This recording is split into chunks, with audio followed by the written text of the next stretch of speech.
Hello दोस्तों, अब ये रिपोर्ट निकाला है कल, उसका हम बात करेंगे हिडेनबर्ग रिसर्च का कि फ्राइडे के दिन शाम को रिपोर्ट निकाला, सैटरडे को इधर 1-2 दिन हम लोग का संडे हो गया और मंडे को वो मार्केट नीचे गिर जाएगा। तो ऐसा कुछ नहीं होगा दोस्तों। तो हम लोग समझते हैं कि हिडेनबर्ग का क्या कहानी है। आज मैं आप लोगों को ये हिडेनबर्ग वाला जो हुआ है उसका एक पोल खोल रहा हूँ, क्योंकि आप देख रहे होंगे कि पिछला बार जब हिडेनबर्ग रिसर्च आया था तो वो पहले भी शॉर्ट बना लिया था। ठीक है, वो पहले शॉर्ट बना लिया था, उसका बाद वो रिपोर्ट निकाला। उसका वो काम है, मतलब वो इनसाइडर ट्रेडिंग ही कर रहा है। क्योंकि देखिए, वो पहले रिपोर्ट बनाया, मतलब पहले पोजीशन बनाया, उसका बाद में उसका एक लिंक है, बड़ा लिंक है। अब वो रिसर्च कर लिया, अब वो बोल रहा है कि नहीं से इसमें मैनिपुलेशन है या जो भी है, तो वो एलिगेशन लगा रहा है। ठीक है, अब एलिगेशन लगा रहा है तो इसका मतलब आदमी पैनिक में सेल करेगा, पैनिक में सेल करेगा तो प्रॉफिट होगा हिडेनबर्ग को, और वो उसका काम है। ठीक है, वो अपना काम कर रहा है। ठीक है, और रहा बात सेबी चेयरमैन का, तो ये अपना काम कर रहा है। तो हर कोई जो बड़ा आदमी होता है दोस्त, वो इनसाइडर ट्रेडिंग करता ही, भले वो पकड़ा जाता है किसी में नहीं पकड़ा जाता है। जब पकड़ा जाता है तो पेनल्टी लगा देता है सेबी, उसके बाद छूट जाता है, और नहीं पकड़ाता है तो फिर वो ऐसे ही प्रॉफिट कर लेता है। ठीक है, कोई भी बड़ा इन्वेस्टर हो, अंबानी हो या अडानी हो, ये सारे लोग इनसाइडर ट्रेडिंग करते ही होंगे। हमें नहीं पता चलता है कि कब ये, जब कोई पकड़ा जाता है तब ये पता चलता है कि नहीं ये इनसाइडर ट्रेडिंग क्या है। लेट राकेश झुनझुनवाला ने भी कुछ दिन पहले ही 30 लाख दे के, कुछ दिन नहीं मतलब हो गया 1 साल अप्रोक्स, उस टाइम भी देखिएगा 30 लाख दे के सेटलमेंट किया था, तो वो इनसाइडर ट्रेडिंग किया था। तो सारा जो भी हिडेनबर्ग का रिसर्च में दिखा रहा है कि नहीं सो मार्केट क्रैश हो जाएगा या ऐसा हो जाएगा, तो एक बार ये पिछला बार न्यूज हुआ था तो उस समय क्रैश हुआ था मार्केट, मतलब क्रैश नहीं, मतलब कुछ परसेंट डाउन हुआ था।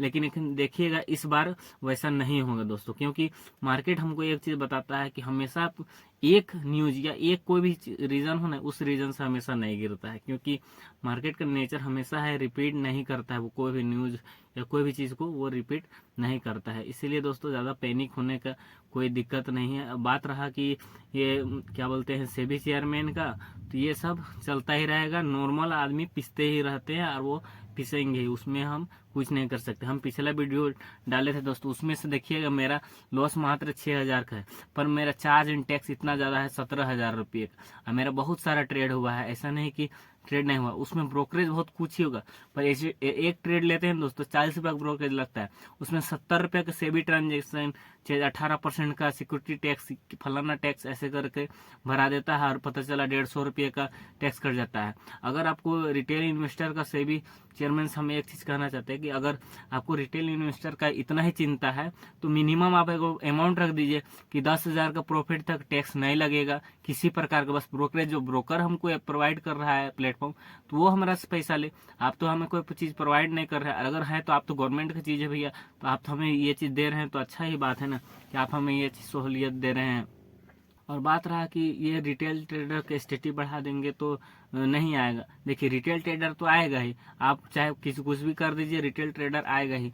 और उसमें से एसटीटी बढ़ा के अब रिटेल ट्रेडर का फायदा नहीं कर रहे हैं, रिटेल ट्रेडर को प्रॉफिट और दबा दे रहे हैं ताकि वो कभी प्रॉफिट नहीं कर पाए।